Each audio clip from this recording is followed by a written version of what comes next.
This episode is brought to you by Progressive Insurance. Do you ever think about switching insurance companies to see if you could save some cash? Progressive makes it easy. Just drop in some details about yourself and see if you're eligible to save money when you bundle your home and auto policies. The process only takes minutes, and it could mean hundreds more in your pocket. Visit Progressive.com after this episode to see if you could save. Progressive Casualty Insurance Company and Affiliates. Potential savings will vary. Not available in all states.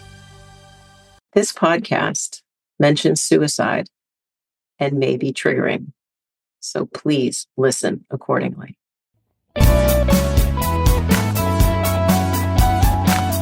Hey there, listeners. Welcome to Shit That Goes On in Our Heads, the podcast where we normalize conversations around mental health. That's right. I'm Dirty Skittles, and alongside my amazing co-host, Rex, we are here to share stories and tips from our incredible guests. Each episode, we deep dive into struggles and triumphs of mental health, offering practical advice and heartfelt support. Because no one should feel alone in their journey.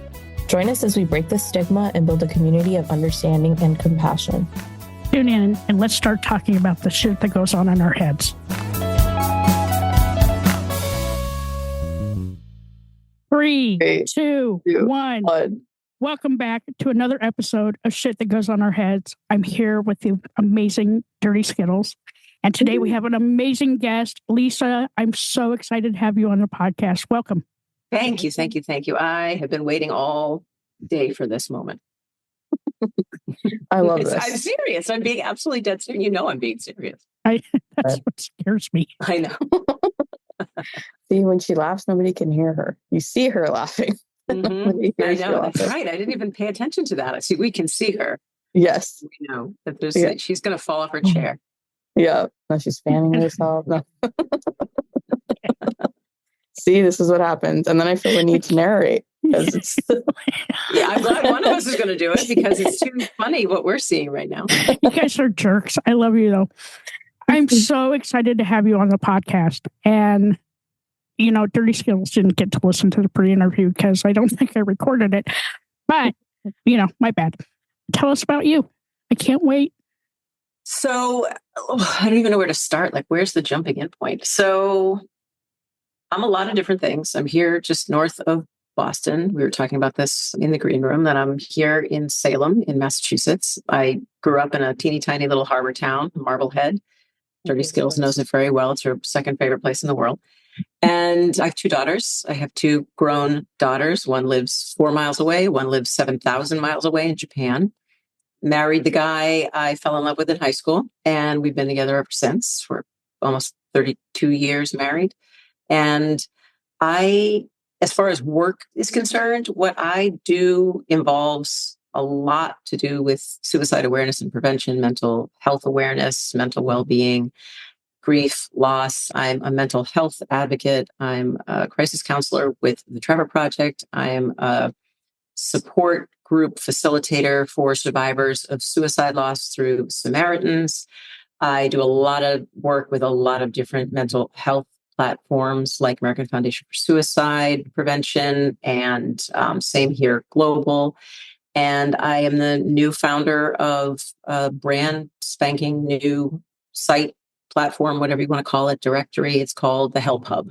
And it's a place where you can find all the crisis support resources and support and tools and content from kind of, I guess, the heart and the mind of a survivor of suicide loss. Yeah, that's who I am. That's what I do in the world. And just so happy to be here to have this conversation. Yeah. What drives that passion for you to do these things? So my story is a little unusual. So I'm a 3-time suicide loss survivor. And those losses started when I was 9 years old. My cousin took his life. He lived right up the street from me. Very unexpectedly took his life. I lost my father a year later in 1978. I was 10. And I didn't learn that my father took his life until I was 45 years old. So I've lost my dad twice in my life. Only a few years ago, the third person I lost was one of my closest childhood friends. We'd grown up and close all the way through until, we were in our 50s. And he took his life very suddenly. So that's my why. I mean, having those kinds of losses that fall into that specific kind of bucket. Like, a loss is a traumatic and a devastating thing. A suicide loss has so many different nuances that other types of losses just don't have. It doesn't make it any easier or any harder. It just is different, very different. And it's because of that my whole work life just shifted. It was like night and day. Like one minute I was, focused on the parenting world. While my kids were young, I started writing parenting books. I was in that space. I was on lots of parenting platforms. That was my work. I was talking about work-life balance and, raising kids and things like that. And then I just completely shut down for a few years after I found out my dad had actually taken his life. And when I kind of started to shake that off and come out of that, I was just somebody with a very different mission. I wanted to either be the person that my dad needed, or I wanted to somehow pull together the resources that someone like my dad would have needed. And that just kind of became my passion. And that's what it's been ever since. Oh. How did you find out after all those years? It was just a crazy circumstance. It was not like this big, wild, dramatic revelation. Like I didn't discover tapes or books or notes, or it wasn't like that. I was like having lunch with my husband in my hometown of Marblehead. And we were just outside having lunch at a cafe. And a cousin of mine came by. Hadn't seen her for a long time, because she doesn't live full time in my town. So she came by and she sat, she talked, and her kids are a little bit older than our kids. So we were catching up, like, how are your kids? How are my kids? And in that conversation, just out of absolutely nowhere, for no reason whatsoever that I could figure out, she asked me if either one of our girls, who were like teens at the time, did either one of our girls have the same mental illness that my dad had? And I didn't know what the hell she was talking about. I had no idea what she was talking about. And my husband, Dave, was like, like side eye across the table, like, what the is she talking about? Yeah. And the conversation kind of came and went. I think I was just too stunned in that moment to really, I was just caught off guard. I didn't know what to say. And so I just kind of filed it away. And my mom and I are incredibly close. And I saw her, I think probably like the next day. And I didn't start like thinking the thoughts. I didn't start like, it didn't like unlock anything. When I was with her the next time, all of a sudden, I kind of blurted out. We were talking about my dad, but in the context of that conversation, I just said, did Dad ever experience any depression? And she said, yes. I said, so Dad was depressed? She said, yes, at the end of his life. And before I even knew what happened, before I even knew the words were coming out of my mouth, I had never consciously thought the thought. I said, did Dad take his life? And she said, yes. And that just, in that split second, it just rewrote everything. Everything imploded. And it was like I was 10 years old, all of a sudden, all over again, having my mother tell me that my dad was gone, but now it was a completely different narrative. And now I'm a grown woman, married for 20 years at the time. I had 2 teenage kids at the time. And I think everything just kind of stopped, Yeah. You're grieving all over. Oh, for sure. Like from like day 1, minute 1, all over again. Oh. Yeah, it was a day. When you found that out, did you start questioning things that were going on with your own mental health, looking at your kids differently or your life differently? That's a great question. And I appreciate you asking that, because the funny thing, and I always have trouble articulating this whenever anybody kind of asks that. It's a strange thing. So I make no secret of the fact that I'm an empath. I've always been an empath. I'm a highly sensitive person. That's just how I'm wired. So I feel all the feels and the vibrations. I feel yours. I feel mine. I feel the world. I've just always been like that. And at times in my life, it's been a burden. It's like so much, too much, like you just can't shut it off. And I just wish I could be like a bitch and just shut it off sometimes and just not care, not be affected by it, but I can't. That's not how I'm wired. And it got to a point in my life where it wasn't that I was experiencing depression, although I have been depressed at times. It wasn't that I thought I had mental illness or questioned that. I just knew that I was wired differently. And the way that Dave and I always talk about it, picture like an electrical wire. You know how all electrical wires have a coating? And that keeps you, if you touch the wire, it keeps it insulated. So you're not going to get the current. I don't have any coating on my emotional wires. So I'm feeling everything all the time. And I knew that meant something about me, but I didn't know what. Like, I didn't know what. And so to answer your question, the weird thing, as soon as I found out my dad had mental illness and that he had taken his life, the one thing it made me realize, don't ask me how I knew, I just knew, was that I didn't. Like somehow it connected a dot for me in a way that I needed it to be connected, because I was like, whatever it is that maybe I've inherited from him, because we all know that mental illness can be inherited. Whatever I inherited from him was not that version of his illness. I have an ability to feel things and to see things and to maybe articulate things in a certain way on a different level because I feel them so deeply. But I knew that I wasn't mentally ill. And it was so cathartic. But at the same time, it was a crazy thing to feel grateful for, because I just found out my dad had taken his life. So it was a whole bunch of shit all at once that was just hard to sift through, hard to navigate. But as far as my own mental health, I knew that I was okay when I found that out. And what I learned about my kids came later. I didn't talk about it. When I found out the truth, the only people who knew that I talked about it with for 3 years were my mom and Dave. I didn't talk about it with another soul. I didn't tell the girls. I didn't think that they were ready. I wasn't ready. It wasn't processed. I didn't even know like which direction I was going half the time. And it was because I decided that they needed to know what their inherited DNA was. It was important for them to know that by the time I got to a place of it, like being okay, like I accept that this is the truth now. This is what happened. I just kind of got my bearings a little bit. We sat them down and I said, look, I need to talk to you guys about, Papa Jimmy, and let you know what I've discovered and let you know why. Because I always wanted them to know that they could come to us. They could talk to each other. They could talk to their grandparents. They could see a therapist. If anything ever came up for them, which it since has, because they're grown women now, and they both have struggled with anxiety and depression, and both have gotten help for it and have just done incredible work on themselves as humans, that it makes me, I think that's the thing I'm proudest about as a mom. It was all of this that happened with my father that unlocked all of that, which is just kind of the crazy irony. Yeah. How did you take care of yourself afterwards? Like, how did you grieve through that a second time? I mean, like I said, in the beginning, it was just me and it was Dave. And I was so grateful to be able to be there for my mom, because for 35 years, she kept this secret. No one knew. She didn't, not a soul knew. She didn't go to therapy. She didn't have an outlet, a friend. There was no crisis line, nothing. So it was all her protecting me. And I think just the fact that I could be there for her and hold space was a big way that I took care of myself, because I got to be there for her because of how she put herself aside for decades to be there for me.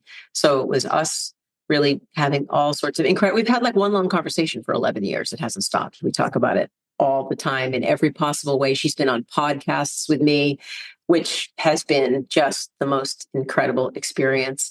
And, other ways are just like the normal ways that I take care of myself. Like I have a pretty deep personal practice. I mean, I get up every day. I'm up super early. I'm up at 5. I meditate. I practice yoga. I run. I lift weights. I journal every day. I'm outdoors as often as I possibly can be with my friends, with family. That's, those are the ways that I always take care of it. Those are like my non-negotiables every day. I can't imagine. I cannot imagine what your mom went through, and then being able to talk about it after so long. Like, wow. Yeah, but you'd have to know my mom to appreciate that she is the single most remarkable human you'll ever meet in your life. First of all, she's like that big. She's teeny. You can put her in your pocket, which is great because I just pick her up and take her places with me. And she's just the most content and most joyful human you'll ever meet. Wow. Yeah. She kind of shines through you, because every time you and I talk, I feel that joy. I feel your humanness, right? We all have different ways of how we show up for people, but the way you show up is always with like open arms and a good heart. and well-intentioned. Same with Dirty Skittles. Like, it's how you show up for people. And I think that's what makes a difference, is how you show up. And I just think it's incredibly courageous for you to be open about it and talk about it, and then dedicate, I believe, like the last 10 years to giving people the resources they need so that they don't think as suicide as the end all, right? As that there are other ways to get help. Same with, 988. Just use that number. Believe me, it's truly a lifesaver. But I love that what you did with the Help Hub gives people that resource. And it's not just like a one and done. It is spread across every nationality, across the world, everything. And just the amount of research and everything that you've done for that and for this cause and for this reason.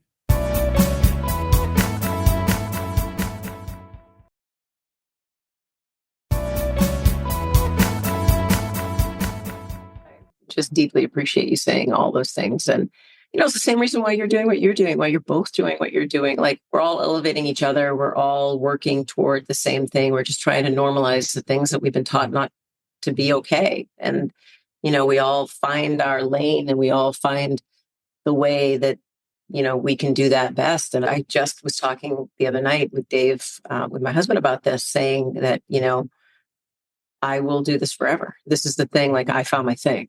I've always been a content creator. I've always been a writer in some capacity, but like, doing this in this space for this reason, like, that's it. I'm in it now, till the end. And it gives me so much joy. Like, I've always loved being of service, but this is like next level service. And I wake up every day, like, there are not enough hours. You guys know this. You guys operate the same way from the same place, but like, there are not enough hours in the day. Thank God I'm a short sleeper, and I only sleep like 2 or 3 hours a night, because I don't know, like, I'm still trying to find more hours in my day. Just to be, and my family's like ready to hit me in the head with a bat just to make me sleep. But I just, when you find that thing that you want to do, you just want to do it. Yeah. Wow. I keep thinking about something that, like, G-Rex and I have talked about a bunch of times, which is like, you never really know what somebody's going through, because like the way you're describing your mom is like the most remarkable person. And I'm just like, in this whole time, right? Like, she was carrying something that you didn't know about either. So it's like, it just goes to show, like, you never really know what somebody's going through. Yeah. And the fact that she was able to show up as her best self, regardless of what she was carrying with her, is just... Yeah, she, you sometimes, I'm sure you all have this feeling, you both have this feeling, and anybody listening probably has this feeling. There are times when you can just kind of like step outside yourself, and you kind of watch aspects of your life or phases of your life, like kind of a highlight reel. Mm-hmm. And when I think about my highlight reel with my mom, my mother she was 40 years old. She was a widow. She was working part-time at a nursing home up the street. At that time, she had not gone to college. Her family couldn't afford it. She was a straight A high honor roll student, couldn't go to college. And, 6 months after my father died, she was still working at her job, taking care of me. My grandmother moved in. She was taking care of my grandmother. She went back to school nights for 5 years and got her degree at night. Wow. And, when I hear people bitch and moan about, what they have to deal with, and not to ever minimize what anybody ever has to deal with, but the things that sometimes you hear people deal with, you're like, really? That's your problem? Like that, you don't want to minimize it. But at the same time, I'm thinking to myself, okay, my mom, was a widow, and, caring for her elderly mom and all these things, and dealing with the fact that my dad had taken his life and nobody in the world knew. She just did her thing, and she did it, we all make choices. My mom just she put me first. Always has, always will. That's where I get it. I do the same thing for my kids. And she just did all the things. And I couldn't be prouder of her for, what she did. And she saved me, without a doubt. Like, I can feel like that emotion kind of filling me up right now, because I think if I had ever known that my dad had taken his life at that time, the way that I felt about suicide as a little kid, I felt like it was a selfish thing, not because anyone taught it to me, but it was just what I felt. Yeah. If I ever knew my dad had taken his life, I don't think I'd be here. I don't know if I would have made it. Do you still think it to be a selfish thing? Because I hear people say that, like, and I don't know if that's just from like growing up and hearing it on TV, but I always heard it described as a selfish thing, but I don't think it is. No, first of all, it is a very common mindset. It's very common. Second of all, I don't know where it ever came from. Like, I don't know where that belief system ever came from. I certainly was not from my parents, because they never ever spoke that way about suicide or about mental illness. But then again, like, who was talking about it in 1978 anyway? Right. But that was just something that I just internalized myself. And it was after finding out about my father's suicide, and then after, my children, my oldest daughter in particular, who started showing signs of some mental illness, with some depression and anxiety shortly after that, I had a complete reversal on how I felt and it was like a night and day. It was like an instantaneous thing when I just thought of it in terms of like, it's an illness. You would never feel that way about someone who had cancer. You'd never feel that way about someone who had heart disease. You'd never feel that way about someone who died in a car crash. Why are we saying that somebody with mental illness should be stigmatized? Yeah. Why is that? And it just kind of evaporated like almost overnight for me. Yeah. I think that's such a powerful message too, because I do think that not everybody understands it that way, but that very much is the way it is. It's, yeah. That's why we have to change the language that we use. I mean, that's why we can't keep saying committed suicide. We can't be afraid of saying the word suicide. You got platforms like, not to throw shade at places like TikTok or any of these other social media platforms, but it's like you're telling people they can't say the word suicide. So no wonder it stays, stigmatized, things like that. Yeah, I think we have a long way to go, but I think we've made a lot of good progress the last few years on people's mindset. Yeah, for sure. And I mean, as much as we talk about mental health and taking care of yourself and all of that stuff, it should be something that we can talk about too, because I mean, I've never been in that scenario myself, but I do struggle with depression and I know how dark it can get sometimes. And I do remember recently thinking like, I can't imagine how hard it is for those that feel that is their route, right? That is just what we're going to have to do because I'm dealing with so much in that moment, And I do think that is a topic that has to be talked about more, because just when you start to feel alone and you hear other people with that same story, you're not so alone anymore. That's it. That's it right there. 100%. And I can tell you from my own experience, right? It is terrifying. In that very moment, it is absolutely terrifying. And if I hadn't had that number to call, I may not have been here, right? And like the things that go through your head when you're thinking about contemplating suicide, there's a lot that goes into that. Like, fuck, what is Cheryl going to think? What's my family going to think? How are people going to look at me? How can I even express what the hell is going on with me? And it's a terrifying place to be. But there was that glimmer, right? I don't know what it was. It was that glimmer that things could get better. And I made that phone call. And because of 988, I'm alive today. Without them, who knows what would have happened. But I can certainly feel for the people that are going through it. And I want to change the narrative about how we talk about mental health, because it is a huge problem in this world today. And the more we talk about it, the more we normalize it. The same with suicide. It's okay to say the word. Yeah. Right. And when somebody does take their own life, sometimes it's not a selfish thing. They just didn't have the resources they needed to get to that next minute or that next hour or the next day. It's tough. And I as a community, as a world, we need to change that narrative. Oh, yeah, I couldn't agree more. Yeah. People, I think people, just speaking as someone who's, on the lifelines, taking these calls, every day, we're so hijacked by mental illness. You're not in a place emotionally when you're in that low place. You're not in a place where you can think clearly and think rationally and make good, sound decisions because your sensibilities are getting hijacked. You can't process. You just don't want to be in pain. Yeah. That's it. You're not thinking about the people you love. You're not thinking about your job or your reputation or who's going to grieve for you or what happens after. You're just like, get me out of this place of pain. And that's it.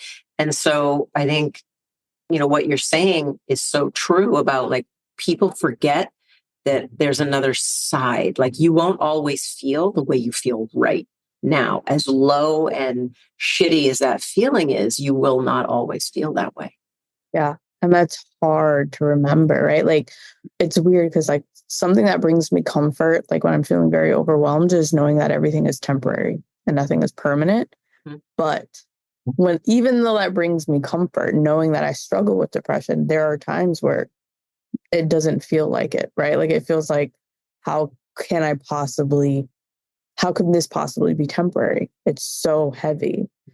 But I think that's where hearing the conversations and like how G-Rex had the resource, like having at least have heard it before, knowing that it's not just you, or like you're not alone in that moment, feeling that way, that other people have felt this way and have been able to move forward and not end it and make a permanent, move on something temporary. And for people that are listening, I mean, if you know somebody or if it's yourself that's going through something like that, pick up the phone or text 988. I swear they will help you. It was the most compassionate woman I've ever spoken to in my life. It gave me a sense of hope, right? I just want people to know that life is worth living. I've been in therapy now for it'll be 2 years in a couple of weeks. Life on this side of depression is 1,000 times better than it was on Christmas Day, 2022. 1,000 times better. I wouldn't have anything that I have now. And I was willing to put in the work. There's no easy button. Thank God. That's true. There's no easy button, but if you're willing to put in the work and find out what's going to work for you, whether it's medication or therapy or your closest friend or whatever, find those people. Yeah, it's true. And just to kind of piggyback on that, there are a lot of people out there who don't have a support system, who don't have family, who don't have a spouse, who don't have a partner, who don't have kids, who don't have a community. Like we, on the Trevor Lifeline for the Trevor Project, where I volunteer, we have a lot of people who we call familiar voices because they call every day. Sometimes multiple times a day, they'll call. And these are people who may not be in active crisis in the way that people think of crisis lifelines. Like they're not calling because they're suicidal. They're calling because they don't have anybody else to reach out to in their life, just to have a conversation, just to tell what's on their mind, just to let somebody know they're okay or they're not okay. And so I think people need to remember that even if you think you're absolutely alone, there's nobody that you can turn to or reach out to, there is always someone. You may not have the family or the community that you wish that you had in this moment, but you can pick up the phone, do exactly what G-Rex said, call 988 or call Samaritans or call the National Alliance on Mental Illness or call the Trevor Project or text the crisis text line. There are so many outlets where you can turn and you're not alone. You're not alone. And people have the resources that you may need to get you out of the place you're in. And people need to remember too that they are loved, they're wanted, they're needed. Things to just keep circling back in my head. I have to give the Help Hub credit though. About 2 weeks ago, woke up 3 days in a row with panic attacks, like debilitating panic attacks, something I'd never felt before in my life. I went out to your site and I found some breathing exercises that kind of helped me until I could get to my therapist, right? So the resources that you have out there are super helpful, like 100% helpful, not just for grief support, but just day-to-day mental shit that goes on in our heads. Okay. So you have no idea how like beyond grateful I am to know that happened. I mean, that's the whole point. That's it. Just to have a place where you can go, no matter who you are, no matter what you're dealing with, no matter what community you come from, what socioeconomic status you have or don't have. Like, that was the point. Like, I'm just so grateful that you could go there and get what you needed in that moment. Like, that right there makes every bit of whatever went into creating this worth it, 1,000 times over. And that's the impetus for this site. I mean, as somebody who spends all of my time in this space and connected to all these organizations. Like, every one of these organizations has resource pages. Some are bigger, some are smaller. What I started recognizing as I was trying to build my own for my own website was like, okay, everybody's circulating the same resources. And not that's a bad thing. It's a great thing. But what about if you're part of the BIPOC community? Or what if you're part of the queer community? Or what if you're part of the Latinx community or the AAPI community? Or you're someone who's elderly, or you're not in this country? Like, we all experience the same things, but we all experience them in a very different way, depending on who we are and where we come from. But there was no one place that I ever found. I just couldn't find it that existed where anybody from any of those places could find what they wanted in one place. So I made the place, and I continue to keep building it and refining it. And I have messaging on the Help Hub that says, if you don't see a resource that you know about that you think should be on here, please let me know. And people have reached out to me. I can't even tell you how many people, which again, just like, makes my heart want to explode, because it just means that, I'm one person. I can't know everything that needs to be in there. So it's nice to be able to draw on the people who are using it to know that we're continuing to make it better.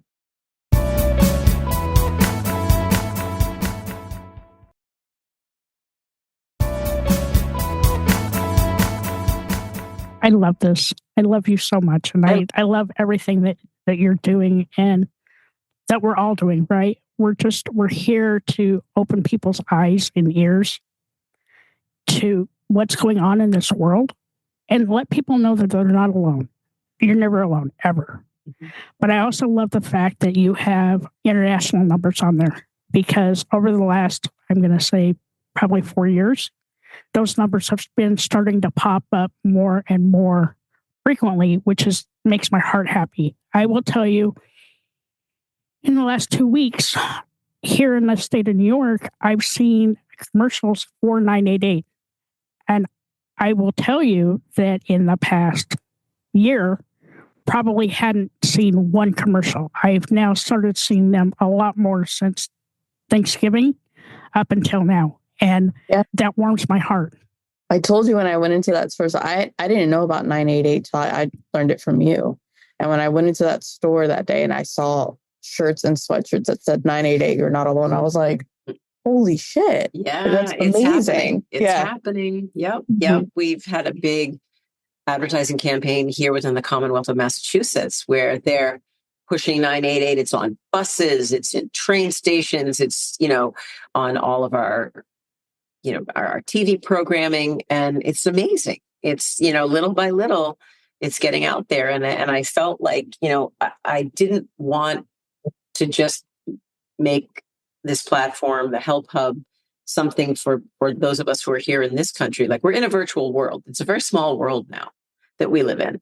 And like I said a few minutes ago, we're all dealing with the same stuff, just with a different language, or maybe through a different religion, or maybe on a different continent, but we're still dealing with the same stuff. So I tried to find and curate.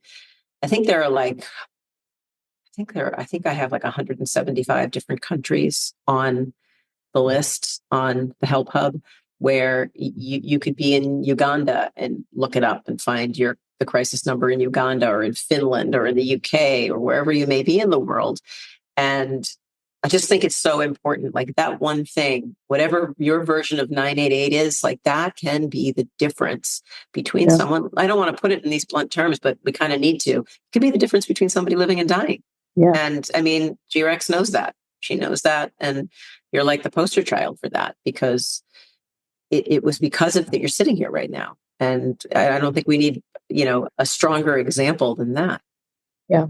That's what my friends say. They're like, it could be the difference between today and living tomorrow. Absolutely. Like it. Yep. Yeah. 100%. And, if you had asked 5 years ago if the podcast was in our wheelhouse, no. But I had a mental breakdown. And I'm so thankful that I get to do this with Dirty Skittles. We're out there changing lives every day. One conversation at a time, one guest at a time. And we broach so many different topics. And, it's kind of like free therapy for me too. Even though I still see my therapist twice, I see them twice a month now. 2 weeks ago, 3 weeks ago, I saw them 7 times in a 10-day period. But, trying to articulate what I want to say. I'm grateful that we get to do this and that we have this medium. Because, like you said, there are some people that don't have a community, don't have kids, don't have anybody to talk to. And the fact that we can talk openly about it, mental health and suicide, and share these resources, we get to help save those lives. And we get to open people's eyes. So, like when we post out to LinkedIn or Instagram, I'm more focused on LinkedIn right now because there's a lot of companies that are focusing a little bit more on mental health now, which makes me happy. But because 10 years ago, that was not a thing. But getting these resources out to those employees also, right? Because we hear on the news, a couple of times a month where somebody actually committed suicide at work, right? Maybe if that company had those mental resources in place to help their employees, would actually help benefit not only the employer, but the employee, right? And so just making it way more open for people. And for me, I'm 61. When I was growing up, we did not talk about mental health, not even a teeny tiny bit. Now, apparently, I can't shut up about it, and I'm okay with that. I feel the same way. I mean, I'm not far behind you. I'm 56 years old. And what I learned through therapy, because 2 years ago, I think, I went back to therapy after, like 30 something years away from it. When I took a gap year when I was in college, before gap years were even a thing, I went to a therapist just to talk about, what I don't know what I'm going to do with my life. I'm not quite sure. It was completely nothing related to my dad, except for the fact that I had lost my dad to a heart attack, or that's what I was told. But now I went back for me. Now I went back to kind of deconstruct everything that has gone on and be able to process it. And one of the interesting things that I just learned, we just started talking about it this way this summer. And it never dawned on me. First of all, I never realized that I was a trauma survivor. I had no idea. And even just losing your parent at a young age, forget about the cause, just losing your parent. I never identified as a trauma survivor. And then all of a sudden I lost my dad to suicide. So now all of a sudden it's reinforced all over again. But being in therapy, I realized that I never grieved my dad's death when I was 10 years old. And I had no concept of that until my therapist asked me, like, what do people do to help you through that? Like, I got to understand, we've talked about my mom already today. My mom is absolutely just next level amazing. I mean, present, loving, supportive, all the ways. My grandmother was the same way. We all lived together. But nobody was coming up and asking me, like, are you okay? Do you want to talk? What are you feeling? That didn't happen until I was 56 years old, or 50, in my 50s. By us coming on here and like G-Rex and I and you all talking about the fact that, like, that's normal, that's necessary, that's a part of your self-care, that's beneficial. Like, we're normalizing that. Us doing that, and what you guys do, the brilliance that is shit that goes on in our head, is that the two of you are out there just normalizing the living shit out of everything that is weighing everybody. So we're all going through the same stuff, just under a different roof.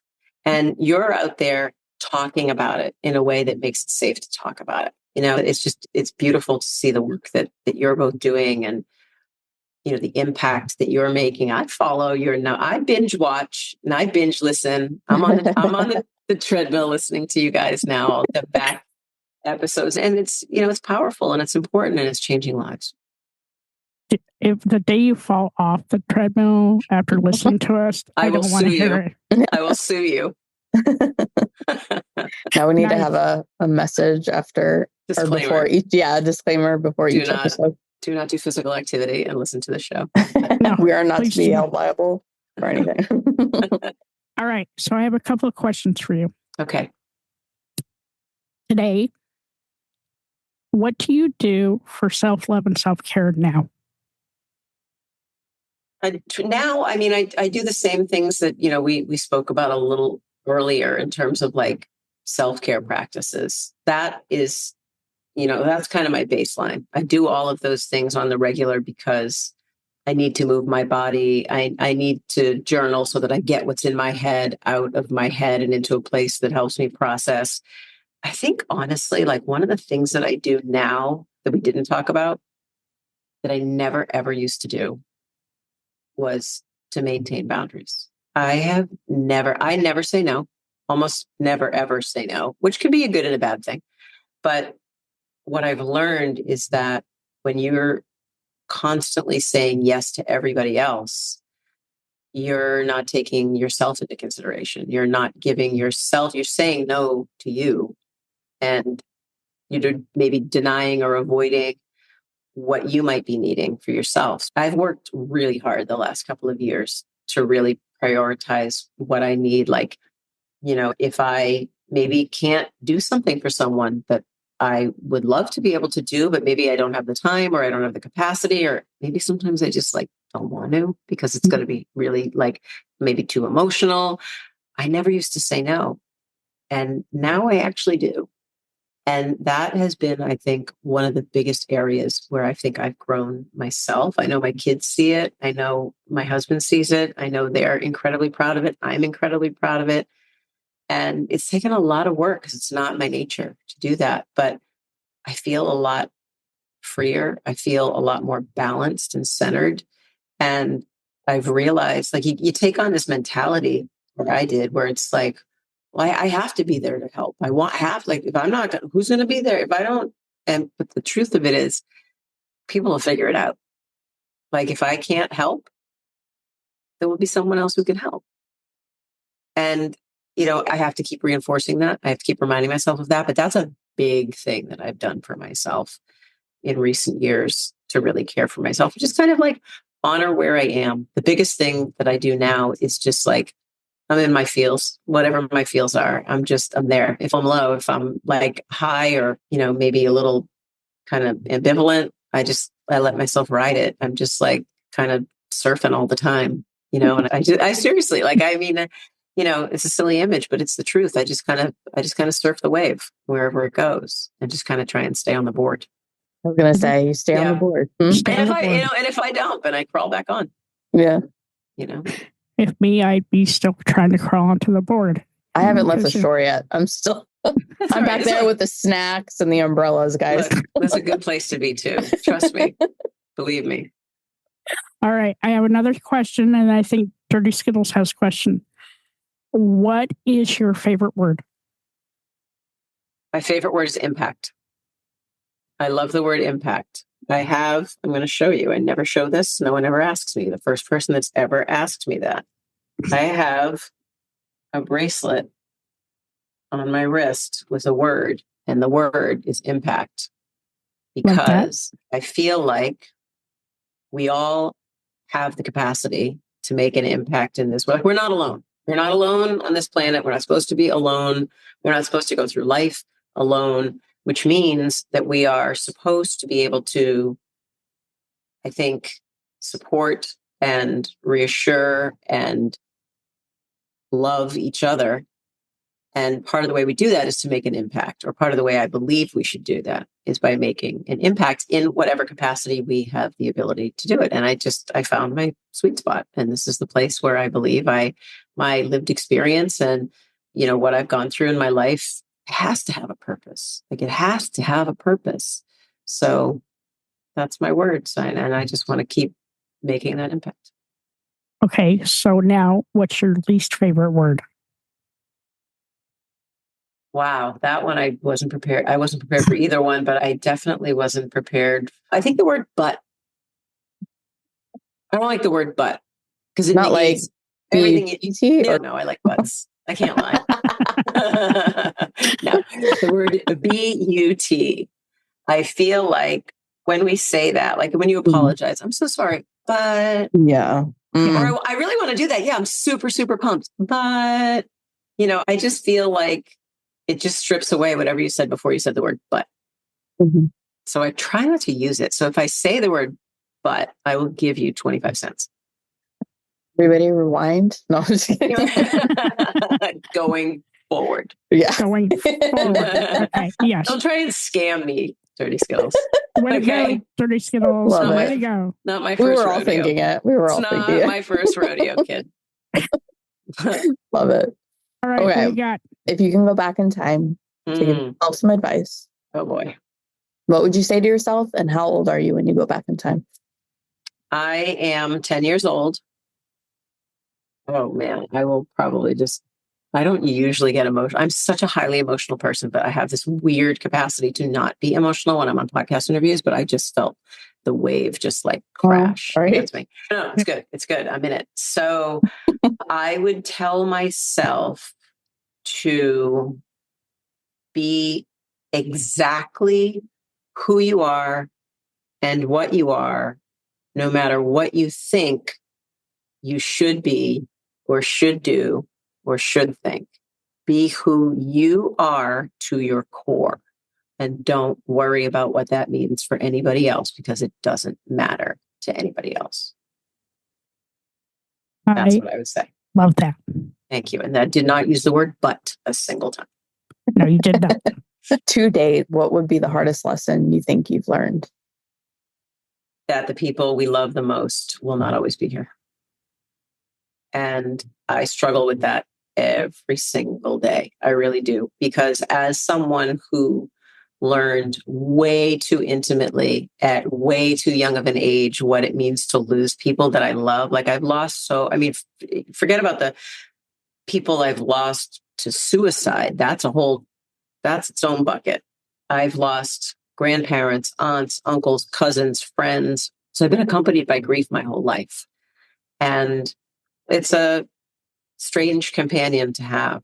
And it makes you really hyper aware, or at least it makes me really hyper aware of the fragility of life. And that I'm always the one who tries to be super present all the time because I'm very aware that things change and that no matter how much love we have for someone or something, it will not always be here, which is why we need to be as super hyper present as we possibly can be in these moments and to tell the people that we love why we love them and that we love them as often as we can. Beautiful. That was absolutely beautiful. Can you tell me or tell our listeners where they can find the Help Hub? It'd be my absolute pleasure because I haven't really been able to do this. It's so brand new. We just kind of launched it last month. So you can find the Help Hub by going to thehelphub.co. And I just launched an Instagram page, thehelphub.co. You can find every single thing that I do personally, all the books I've written, all the content. I write a column called We Are Who We Are here in Boston. I have a YouTube series called the Suicide Survivor Series that all of that stuff funnels through the Help Hub. You can find my story. You can find every interview I've ever done. I have a whole huge toolkit section within the Help Hub. It has everything from infographics to printable, downloadable, shareable documents. Like if someone is struggling and you don't know what to do, this will give you the language to talk to someone. If you're having a grief attack and you don't know how to deal with it, this will explain what it is, what to do, how to handle it. Think tools like that. So everything is all at thehelphub.co. Oh my God. Thank you thank you so much for coming on. It was absolutely the best part of my day. Hi, all. Thank you so much for listening to this episode. I'm G-Rex. And I'm Dirty Skittles. Don't forget to subscribe, rate, and review this podcast. We'd love to listen to your feedback. We can't do this without you guys. It's okay to be not okay. Just make sure you're talking to someone.